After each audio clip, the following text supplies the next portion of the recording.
Unit 5 central order. இதில் வந்து மொத்தமே ஒரு 4 கொஸ்டின் நீங்கள் ப்ரிப்பேர் பண்ணிங்கன்னா போதும். 4-5 question part B and part C cover ஆகிடும். இது இன்ட்ரோடக்ஷனால ஃபஸ்ட்டு டெஃபினேஷன் சென்ட்ரல் ஃபோர்ஸை பற்றி ஃபஸ்ட்டு தெரிஞ்சுக்கணும். இந்த சென்ட்ரல் ஃபோர்ஸ் எப்படின்னா உங்களுக்கு தெரியும், ஃபிக்ஸ்டு பாயிண்ட் இருக்கும், அதை வந்து நம்ம ஓன்னு சொல்லுவோம். எல்லா இடத்துல சிம்பிள் ஹார்மோனிக் மோஷன் வெளியே படிச்சுக்கணும்.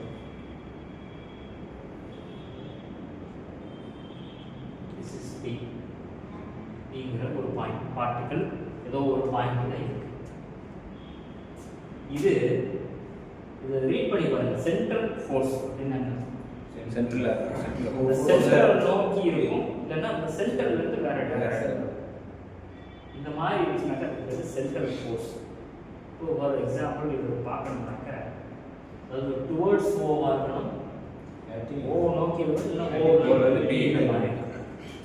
இதுக்கு நம்ம எந்த எக்ஸ்பெரிமெண்ட் பார்க்கலாம்னா இப்போ நீங்கள் உங்களுக்கு தெரிஞ்ச எக்ஸ்பெரிமெண்ட் தான்.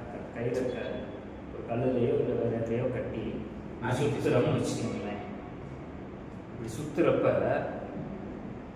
அது டுவர்ட்ஸ் நம்ம அந்த பிடிச்சிருக்கோம் இல்லையா, அதை நோக்கி தான் இருக்கும். டுவர்ட்ஸ் ஃபிக்ஸ்டு பாயிண்ட், இதுதான் ஃபிக்ஸ்டு பாயிண்ட், அதுதான் ஓன்னு வச்சுக்கோங்களேன். இப்போ இதை நம்ம சுற்றுறப்ப எக்ஸாம்பிளுக்கு சொல்ல வரேன், இது எல்லாமே டுவர்ட்ஸ் போகலாம், அந்த ஃபிக்ஸ்டு பாயிண்ட்டை நோக்கி. சில டைம் வந்து ஃபிக்ஸ்டு பாயிண்ட்ல இந்த டைரக்ஷனே இருக்கு. அது எப்போ இருக்கும் அப்படின்னு சொன்னால், அதே ஆள் நம்ம இப்படி சுற்றுறதுக்கும் இப்படி சுத்தாம இதோட சேர்த்து நான் இப்படியே சுற்றுறேன்னு வச்சு நானும் சுற்றுறேன் அப்படிங்கிறப்ப அந்த ஃபோர்ஸ் இங்கே வராது, வெளியில் போயிருக்கும், வெளில போயிருக்கும்ல. ஸோ இதுக்கு பேர் நம்ம சென்ட்ரல் ஃபோர்ஸ். இந்த ஃபிக்ஸ்டு பாயிண்ட் இருக்கு இல்லையா, இதை வந்து போல்னு சொல்லலாம். இதான் வந்து இப்போ இன்னொன்று உங்களுக்கு இப்போ இதில் பாருங்களேன், இங்கேருந்து நான் இப்படி வச்சு சுற்றுறப்ப ஆக்சுவலாக இந்த பார்ட்டிகள் இந்த டைரக்ஷனில் தான் மூவ் ஆகணும், இப்படி தான் மூவ் ஆகணும். ஆனால் அது எப்படி மூவ் ஆகுது, இந்த டைரக்ஷனில் போகுதா, இந்த டைரக்ஷன். இந்த லைனுக்கு பேர் நம்ம என்ன சொல்லுவோம்னா டேஞ்சன்ட் லைன்னு சொல்லுவோம். ஞாபகம் இருக்கா? Tangent line. இது இந்த பாயிண்ட்ல மட்டும் வராது, இந்த பாயிண்ட்ல மட்டும் வராதுல்ல, இது போக இந்த இடத்துல இந்த பாயிண்ட் இருக்குன்னு வச்சுக்கோங்க. இந்த இடத்துல இருக்குன்னா மேல் நோக்கி தான் போகணும் ஆக்சுவலாக, அது அங்கே தான் போகணும். ஆனால் அது இப்படி தான் போகும். இதுதான் ஓ எந்த டைரக்ஷனில் இருக்கோ அதை நோக்கியே போகும். இப்போ கையில் அங்கே இருக்கு, அது எப்படி போகும்? அந்த இந்த இடத்துல கை இந்த இடத்துல கட்டாயிருக்கும், அதாவது இப்படி சுற்றி இந்த இடத்துல வந்துருச்சு, இதில் வந்து கை கட்டாயிருக்கு, அப்படியே வேணும் சார், இப்படி போயிடும். ரீசன் என்னங்கிறது தெரிஞ்சிருச்சா? இப்போ இந்த டைரக்ஷனில் எப்போ போகும், இந்த டைரக்ஷனில் எப்போ போகணும், டுவர்ட்ஸ் போகிறப்ப அங்கே நம்ம அந்த சுற்றுற கண்ட்ரோல் நம்ம கையில் இருக்கிறப்ப டுவர்ட்ஸ் போகும். நம்மளும் சேர்ந்து சுற்றுறப்ப இதில் இந்த டைரக்ஷனுக்கு போகும். இது எறிவாங்க, தட்டு எறிதல், ஷார்ட் போகிறது, எது வேணால் ஃபஸ்ட்டு நம்ம அந்த ஸ்பீடுக்குள்ளே இந்த ரெண்டு எக்ஸாம்பிள் பார்த்துக்கலாம். இன்னொன்று உங்களுக்கு தெரியும் வெலாசிட்டி. வெலாசிட்டினா இதுவரை நம்ம என்ன சொல்லியிருக்கோம்னா ஹரிசாண்டல் வெலாசிட்டி, வெர்டிகல் வெலாசிட்டிங்கிறது தான் வெலாசிட்டி காம்போனன்ட்னு எடுத்துருக்கோம். இங்கே நம்ம என்ன எடுத்துக்கிற போகிறோம்னா ரேடியல் அண்டு டிரான்ஸ்வர்ஸ். ரேடியல்ங்கிறது இந்த டைரக்ஷன் ஓபி இருக்கு இல்லையா, ரேடியஸ்னா என்ன சொல்லுவோம், ஒரு சர்க்கிள் இருக்குது அதோட ரேடியஸ் தானே சொல்லுவோம். ஸோ இந்த டைரக்ஷனில் இருக்கிறது ரேடியல் டைரக்ஷன் கொடுப்பாங்க ப்ராப்ளம். இன்னொன்று வந்து டிரான்ஸ்வர்ஸ்ன்னு இருக்கும். இந்த டிரான்ஸ்வர்ஸ்ங்கிறது என்னன்னா இதுக்கு பெர்பெண்டிகுலராக இருக்கா, ரேடியலுக்கு பெர்பெண்டிகுலராக இருந்தால் அது டிரான்ஸ்வர்ஸ் காம்போனன்ட். இப்போ நம்ம வெலாசிட்டி காம்போனன்ட்டில் ரெண்டு பார்க்குறோம், ரேடியல் டிரான்ஸ்வர்ஸ். ரேடியல் வந்தால் ஆர் டாட்டு, டிரான்ஸ்வர்ஸ் வந்தால் ஆர் தீட்டா.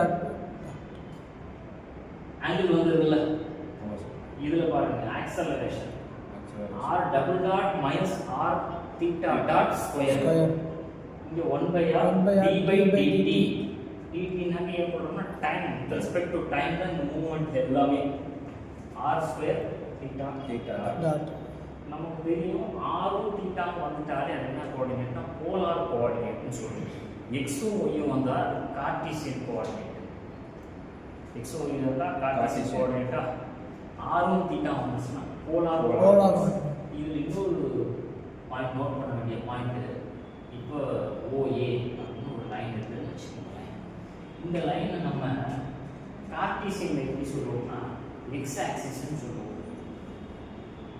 எக்ஸ் ஆக்சிஸ் அதாவது ஹரிசாண்டல் ஆக்சிஸ் சொல்லுவோம். இங்கே என்ன எடுத்துக்கிறோம் இந்த ப்ராப்ளத்தில் ஃபுல்லாக இனிஷியல் லைன் ஃபர்ஸ்ட் லைன் எல்லாமே அதாவது ரெஸ்ட் பொசிஷனில் இருந்துச்சுன்னா சொல்லுவோம் இல்லையா இனிஷியல் லைன் போலார்ல இனிஷியல் லைன் கார்ட்டீசியனில் எக்ஸ் ஆக்சிஸ். ஸோ இந்த ஈக்குவேஷன் ஆஃப் கோனிங்கிறது நீங்கள் ஜென்ரலாக படிச்சிருக்கு அனாலிட்டிக்கல் ஜாமெட்ரி இதை பேஸ் பண்ணி தான் இந்த யூனிட்டில் ஃபுல்லாக நம்ம ஈக்குவேஷன்ஸ் டெரைவ் பண்ணுறோம். L by R is equal to 1 plus E cos theta. அடுத்து வந்து ஈக்வி ஆங்குலர் ஸ்பைரல் இதோட equation E is equal to A E plus cot alpha theta. Answer find out பண்ணுறப்ப நமக்கு சில ப்ராப்ளத்தில் இ பவர் சம்திங் வந்துடும். இது ஏங்கிறது என்ன கான்ஸ்டன்ட் ஒரு கான்ஸ்டண்ட்டை இ பவர் சம்திங்கால மல்டிப்ளை பண்ணுற மாதிரி இல்லை வெறும் இ பவர் சம்திங் மட்டும் வந்துச்சுனாங்க அந்த ஈக்குவேஷனுக்கு பேர் ஈக்வி ஆங்குலர் ஸ்பைரல். ஸ்பைரல்னா உங்களுக்கு தெரியும் அந்த நோட்டெல்லாம் ஸ்பைரல் போடுவோம் இல்லையா ஒரே டைரக்ஷன் ஒரே மாதிரி போயிட்டே இருக்கும். அதே தான் இங்கே சொன்ன கான்செப்டே தான். இங்கே இருக்கக்கூடிய டேஞ்சன்ட்டும் இங்கே இருக்க டேஞ்சன்ட்டுக்கு இந்த டைரக்ஷனில் இது டைவர்ட் ஆகுது சொல்கிறோம். அதே மாதிரி இந்த இடத்துல ஒரு டேஞ்சன்ட் இருக்கும்ல இங்கே ஒரு இது ஒன்று ரேடியஸ் தான் ரேடியஸ் அந்த ஆங்கிள் வந்து சேமாக இருக்கும். That is alpha. ஆல்ஃபா வந்து கான்ஸ்டன்டாக இருக்கும். டேஞ்சன்ட்டுக்கும் அந்த ரேடியஸ் இதோடைய ஆங்கிள் வந்து கான்ஸ்டன்டாக இருக்கும். இது ஆங்கிள். அடுத்து ஒரு சின்ன நோட்டு தான் இது central force per unit mass இதுக்கு பேர் by of r into r cap. இந்த ஆர் கேப்ங்கிறது என்னதுன்னா வெக்டர் ஃபார்ம். இது ஸ்கேலர் ரெண்டையும் மல்டிப்ளை பண்ணால் நீங்கள் வெக்டர் ஒரு ஸ்கேலாரையும் ஒரு வெக்டரையும் மல்டிப்ளை பண்ணோம்னா நமக்கு வெக்டர். இது ஜென்ரலாக நம்ம என்ன சொல்லுவோம்னா டைரக்ஷனை டினோட் பண்ணுறது இந்த மாதிரி சிம்பிளை போடும். இது ஒரு மாதிரி போட்டு